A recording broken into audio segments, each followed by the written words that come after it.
Our chief investigative reporter, Josh Margolin. So, Josh, firing Chief Arredondo, this was a big step. So what do you think this means for the community, and how is it going to help them move forward and feel safer? Well, Kira, the first thing is this is a community that really has not even had the chance to really fully start the grieving and mourning process because there's been so much public anger. Obviously, yesterday, when this move was made by the school board, 3 months to the day since the shooting. Usually we see a lot of the acts of mourning and public grieving. But what we have seen in the last few weeks has been this incredible anger, really focused directly on Arredondo. So there's a hope among people in the community that some of the anger would subside and some of the public mourning and figuring out what tomorrow looks like, that would actually start in earnest now. So now that Arredondo's been fired, does this take effect immediately? And what's the process going to be like to replace him? And do we know if there's even any candidates out there who folks are talking about? We have not heard anything about any candidates out there, taking the question sort of in reverse. The process is going to be fairly standard. They've talked about expanding the size of the school district police force. It's only 6 sworn officers now.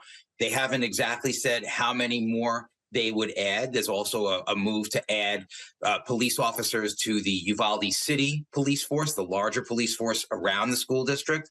The process of replacing Arredondo is already ongoing, and the move last night took effect immediately. He had already been suspended without pay. They announced that not only were they firing him immediately, but that they would not be paying him any monies for any point since the day he was put on suspension back in June. So why has the Uvalde School Board decided to stand by Superintendent Hal Harrell and not terminate him from his position, even though there was a lot of push from the community to remove him? What was behind that decision? I have to say, we don't know exactly beyond what has been said publicly.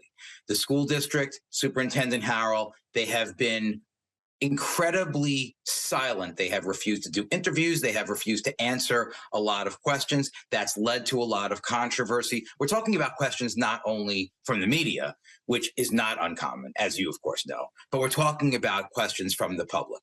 They have stood by the superintendent publicly, despite public calls, loud public calls for his termination.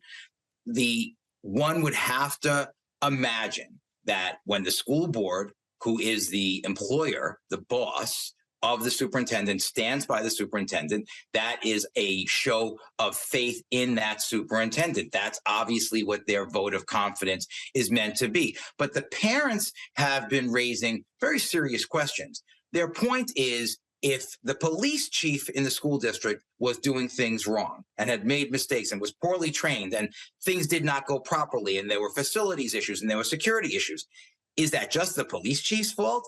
Wouldn't that be the fault of the broader administration, the police chief's boss, the superintendent? So, those are questions that are out there. All right, Josh Margolin, appreciate your insight and your reporting. Thanks, Josh.